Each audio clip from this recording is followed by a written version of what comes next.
तो आज के लेक्चर का हमारा जो टॉपिक है वो है बायोटेक्नोलॉजी।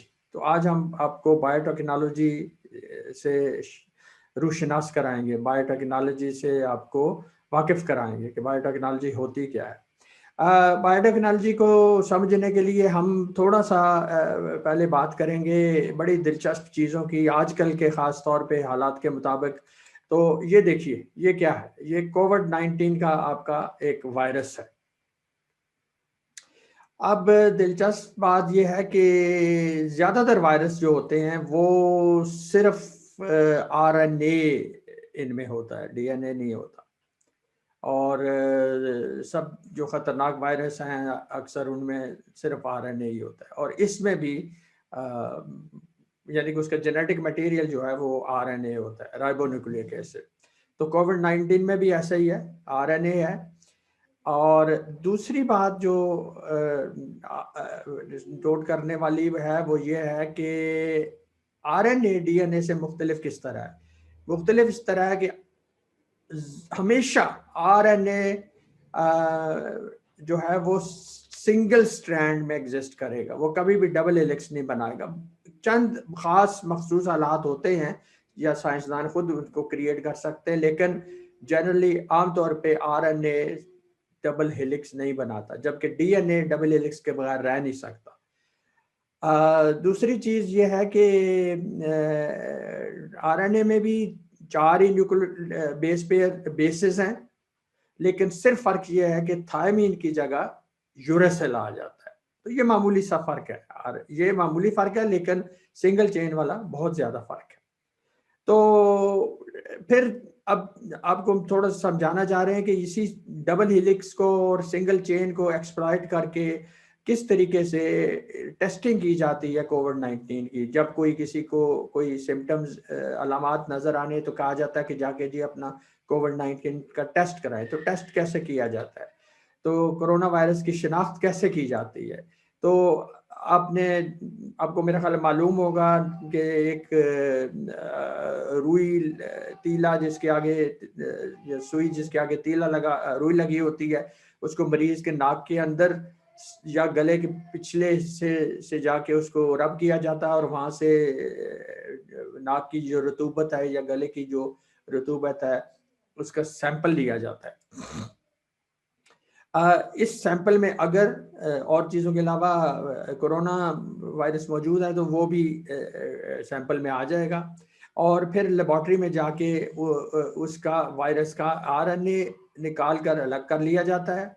और एक एंजाइम और एंजाइम बेसिकली प्रोटीन होती है ख़ास किस्म की, जो ख़ास किस्म के काम करती है। हर एंजाइम काम के लिए ख़ास एंजाइम होती है। तो आप बड़ी सादा लफ्ज़ों में ये समझें कि एक प्रोटीन है जो क्या करती है कि जो दिलचस्प बात यह है, ये ऐसी प्रोटीन है कि जो आरएनए को डीएनए में तब्दील कर देती है।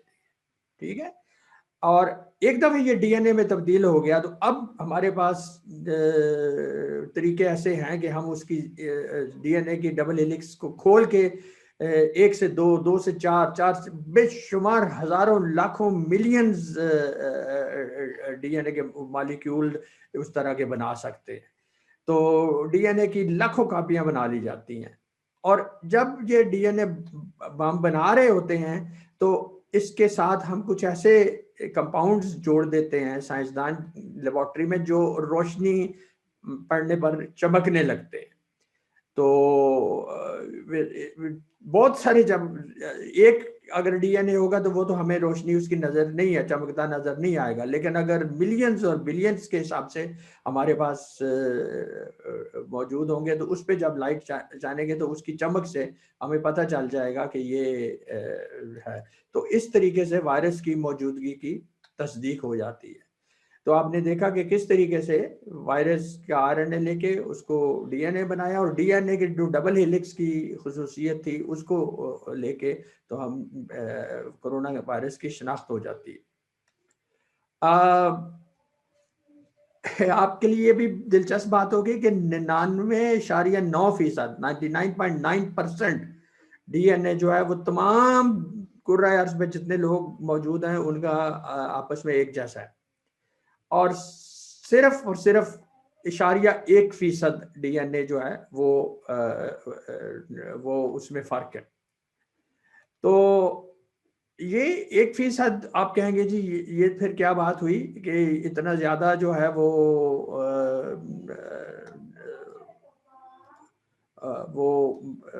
कॉमन है और सिर्फ इतना मामूली सा फर्क है, तो इसको हम कैसे एक्सप्लॉइट कर सकते हैं। लेकिन याद रखिए कि 0.1% भी किस चीज का है, 3.2 बिलियन न्यूक्लियोटाइड्स का है। तो आप जरा ये गौर करिए कि 1% ऑफ 100 इज 1, बट डेफिनेशन है 1% का मतलब है 100 में से कितने हिस्से, तो 1% है तो मीन 100 में से एक। अच्छा, इसी तरह 0.1% ऑफ 1000 इज अगेन 1, और 0.1% ऑफ 10,000 इज 10, और 0.1% ऑफ 100,000 इज 100, और 0.1% ऑफ 1 मिलियन इज 1000।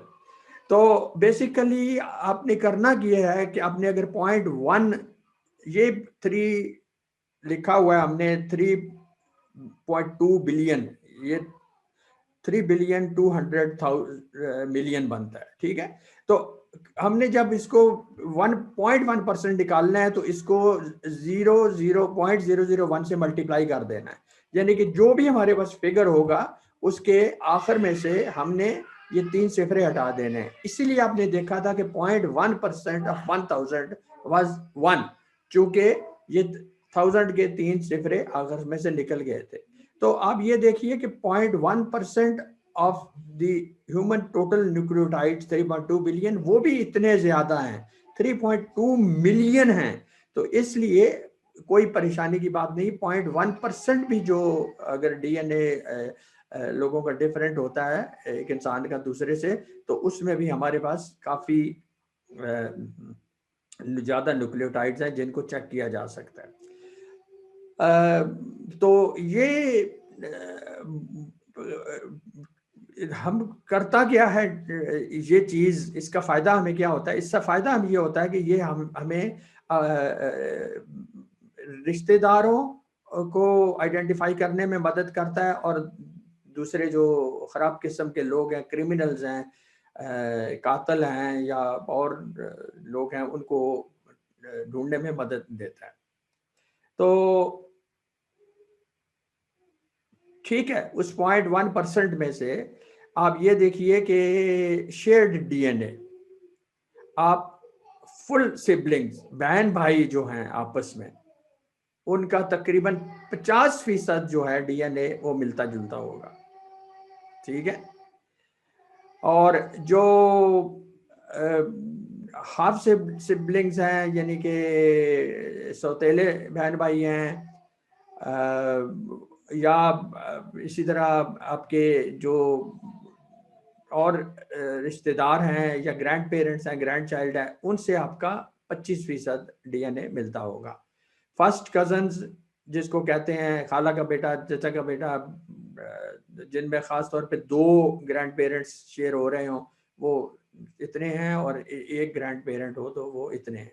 तो कहने का मतलब ये है कि इसका मतलब है कि एक इंसान का, रिश्तेदार का दूसरे रिश्तेदार से अगर तय करना हो कि फलां फलां का रिश्तेदार है कि नहीं है, या कई दफ़ा ऐसा मसला आ जाता है कि ये बच्चा, इसका वालिद कौन है, तो वल्दियत क्या है, तो वो उसके लिए डीएनए टेस्टिंग से फौरन पता चल जाता है।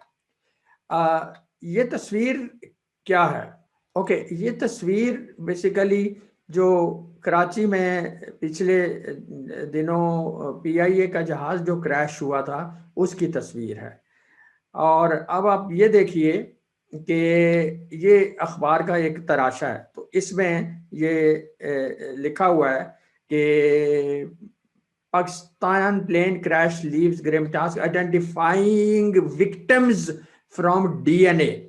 तो जो लाशें जो हैं, लोग उसमें जहाज के हादसे में बदकिस्मती से फौत हो गए, वो उनकी शनाख्त बिल्कुल नहीं हो सकती थी। तो उनकी कैसे शनाख्त की गई? उनको डीएनए की मदद से। ये देखिए यहाँ पे भी लिखा गया है कि to help with the identifications DNA samples from relatives of 40 victims had been submitted at the forensic lab of the University of Karachi. तो रिश्तेदारों से सबसे तो बेहतर है कि करीबी बहन भाई हो, नहीं तो उससे फर्स्ट कज़न हो, सेकंड कज़न हो, पेरेंट्स हो, उनसे आप वो सैंपल लेते हैं और वहाँ पे जो कोई मैयत है बिल्कुल जली हुई है, बिल्कुल उसकी हालत ऐसी है कि उसकी शक्ल से बिल्कुल पहचानी नहीं जा रही, तो उस वहाँ से लेकिन टिश्यू लिया जा सकता है, उसको मैचिंग करके तो ये बताया जा सकता है कि सो फिर देखिए लिखा हुआ है 19 बॉडीज वर सब identified and handed over to the relatives after DNA test के 19 जो बॉडीज हैं वो उस दिन की एक दिन की खबर थी कि उनको शनाख्त कर लिया गया है और वो वर्षा के हवाले कर दी गई हैं आफ्टर टेस्ट्स एंड आइडेंटिफिकेशन, शनाख्त करने के बाद। इसी तरीके से ये एक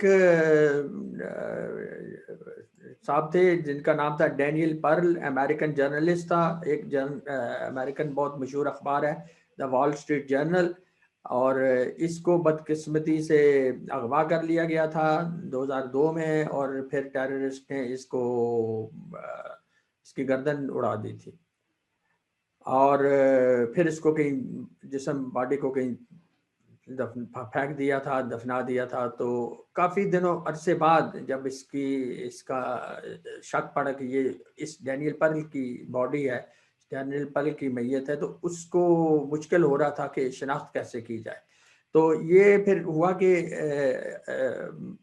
इस अखबार में खबर अगेन है, a senior counselor representing the parents of slain Wall Street Journal Bureau Chief Daniel Pearl on Tuesday submitted a DNA report in the Supreme Court to establish the fact that a body found in Karachi after the journalist's murder in 2002 was that of the son of Julia and Ruth Pearl.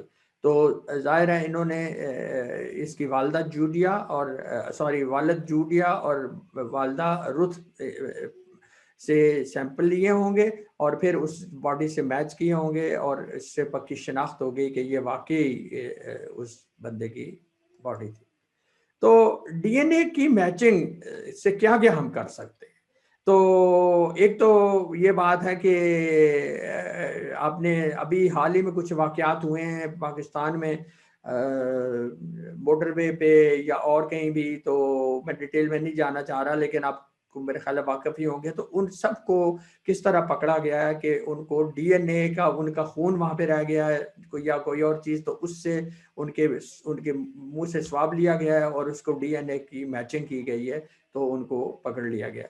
तो पहली तो चीज़ ये है कि DNA matching बहुत मदद देती है कि मुमकिना मुश्तबा अफराद की शनाख्त कर ली जाए कि जिनके डीएनए उस जगह पर जहाँ पे कोई वाकया हुआ है पाए गए हों।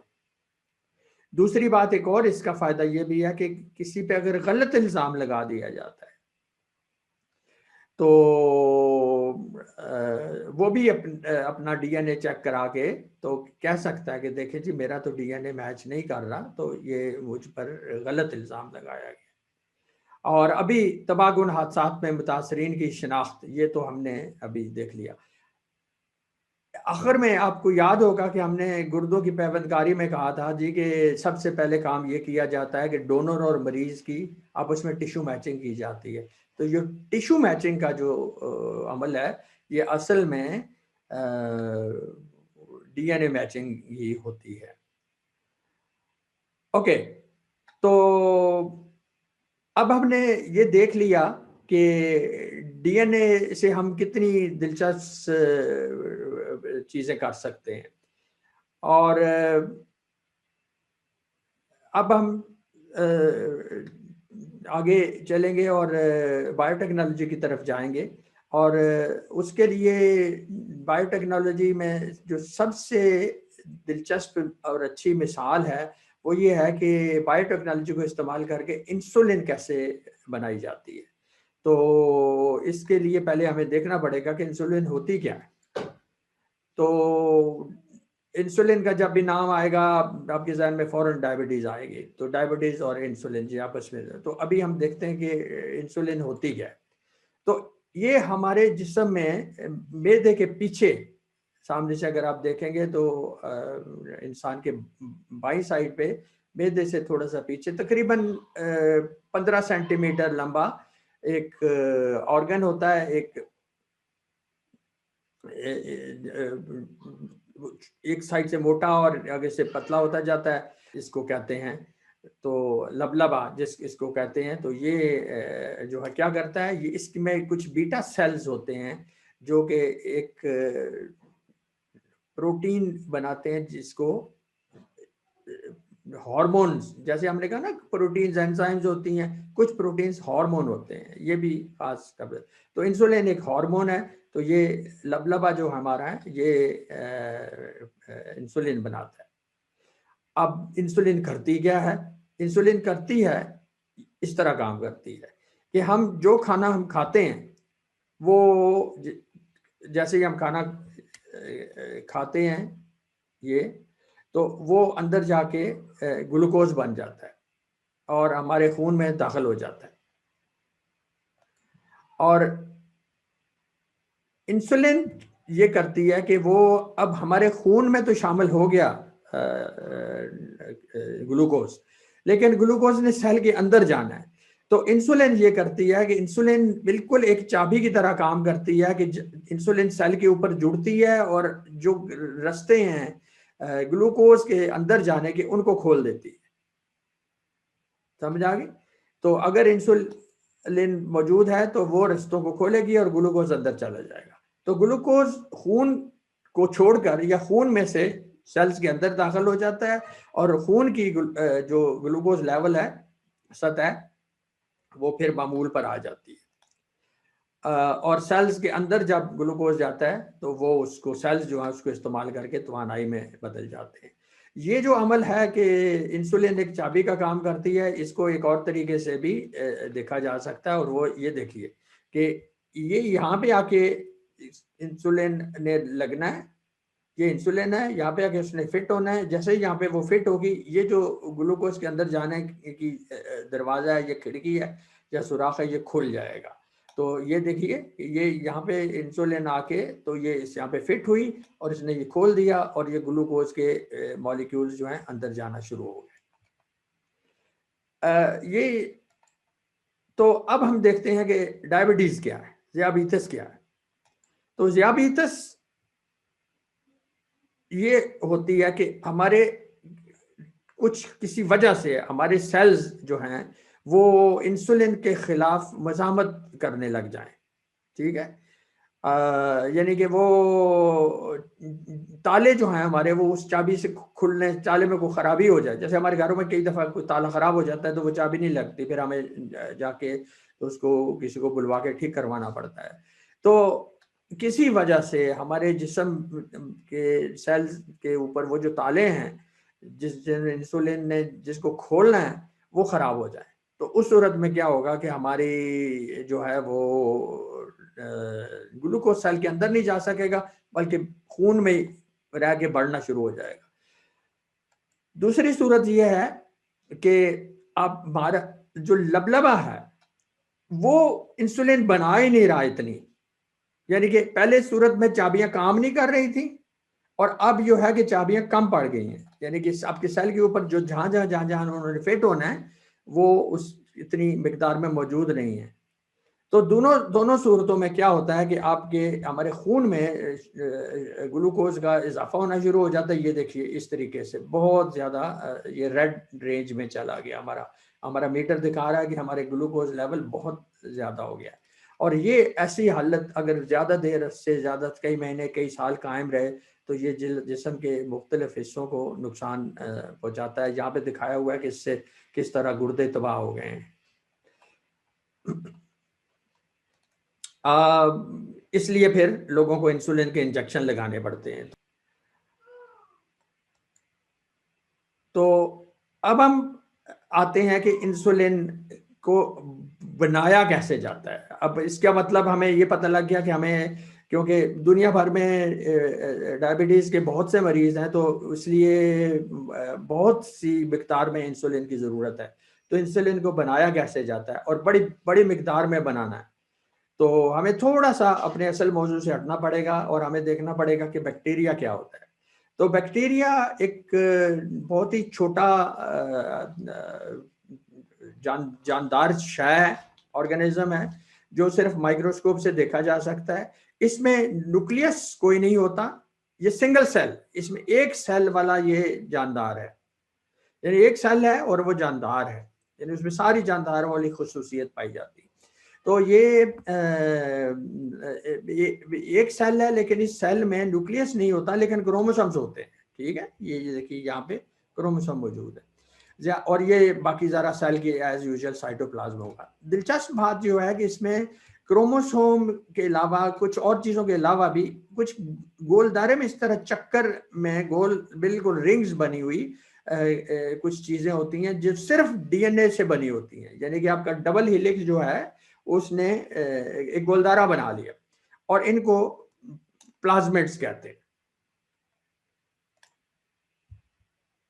प्लाज्मिड्स। ओके, और ये प्लाज्मिड को खोल के दिखाया गया है कि ये उसका जो चेन है उसको अंदर ये खोल दी गई।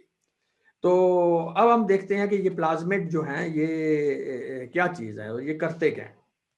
तो प्लाज्मिड दायरे की शक्ल में डीएनए से बने होते हैं, ये अभी हमने बता दिया। दिलचस्प बात है कि इन्हें आसानी से बैक्टीरिया से बाहर निकाला जा सकता है और इन्हें मतलूबा जगह से काटा जा सकता है और इसकी जगह एक नया जीन डाला जा सकता है। ये ऐसे ही है कि आप जैसे आपकी नोटबुक हो, कॉपी हो, तो उसमें से आप कोई सफ़ा निकाल के और कहीं और से सफ़ा ला के वहाँ पे चस्पा कर दें, तो इसमें भी इस तरह किया जा सकता है। और जो और ये जो बंद, इनको फिर निकाला जा, जीन डाल के इनको बंद किया जा सकता है, दोबारा गोलदारा बनाया जा सकता है। जाहिर है ये जो नया गोलदारा बनेगा हो सकता है ये पहले से बड़ा हो या छोटा हो, क्योंकि डिपेंड करता है कि आपने काटा कितना है और जीन कितना डाला है, लेकिन फिर इसको बंद करेंगे तो ये दोबारा गोलदारा बन जाएगा और फिर इसको आप डीएनए बैक्टीरिया में दोबारा डाल सकते हैं। और बैक्टीरिया अब क्या करता है कि बैक्टीरिया, खास तौर पे जिस बैक्टीरिया की हम बात कर रहे हैं, वो इतनी तेजी से बढ़ते हैं कि वो जल्दी मिलियंस बन जाते हैं। यानी कि कोई बैक्टीरिया अगर 20 मिनट बाद रेप्लिकेट होता जाए तो पहले 2, फिर 4, फिर 8, फिर इस तरह 2 की ताकत से बढ़ते जाते हैं, फिर 16, और बहुत जल्दी वो मिलियंस बन जाते हैं। और अगर आपने उसमें वो कोई खास जीन डाला है, खास प्रोटीन तैयार करने का, तो वो प्रोटीन तैयार करना शुरू कर देते हैं। कुछ दिनों बाद आप जाके उस फ्लास्क या उस बोतल में देखेंगे तो वो आपके वो जो सोल्यूशन में वो प्रोटीन वाफिर मिकदार में मौजूद है, जिसे आप मुख्तलिफ तरीक़ों से उसमें से अलहदा कर सकते हैं। तो ये तस्वीरी अमल में आपकी किताब से लिया गया है। आप देखिए कि किस तरीके से ये सारा बयान किया गया है कि ये डोनर सेल है, जहाँ से हमने एक जीन जो है वो काटा है। ये हमारा बैक्टीरिया में से हमने प्लाज्मिड लिया है और उसको यहाँ से काटा है और ये जगह बन गई। इसमें हमने ये हमारा अपना फिट किया और इसको दोबारा बैक्टीरिया में डाल दिया, तो बैक्टीरिया ने रेप्लिकेट किया, 1 से 2 हो गए। अच्छा, अब इंसुलिन का जो जीन है वो बड़ी दिलचस्प बात है कि इंसुलिन का जीन जो है वो जो नंबर 11 क्रोमोसोम है उसके यहाँ पे जो छोटी बाजू है वहाँ पे पाया जाता है। तो इसका मतलब है कि नंबर 11 क्रोमोसोम के इंसान के लेके वहाँ से हम वो जीन निकाल सकते हैं। तो वो जब जीन हम निकाल के और उसको बिल्कुल पहले की तरह उस जीन को हमने निकाला और उसको यहाँ से इधर किया और इसको इसके अंदर फिट किया और बैक्टीरिया में डाला और ये इस तरह रेप्लिकेट होना शुरू हो गए और ये बैक्टीरिया से तैयार शुदा इंसुलिन हमारी सोल्यूशन में चली गई, जिसे हम निकाल के फिर इस्तेमाल कर सकते हैं। एक चीज़ हम जिक्र करना भूल गए कि ये इस तरह का जो प्लाज्मिड के अंदर, डीएनए के अंदर हम नया डालते हैं, तो इसको हम कहते हैं कि ये रिकम्बिनेंट डीएनए है और ये रिकम्बिनेंट एक तरह से इंसुलिन हो गई। तो अब आपको पता चल गया कि बायोटेक्नोलॉजी से किस तरह हम बड़े दिलचस्प काम कर सकते हैं और किस तरह इंसान इसको अपने लिए इस्तेमाल कर सकता है। अगले लेक्चर में हम बहुत सी और मिसालें इसकी देखेंगे।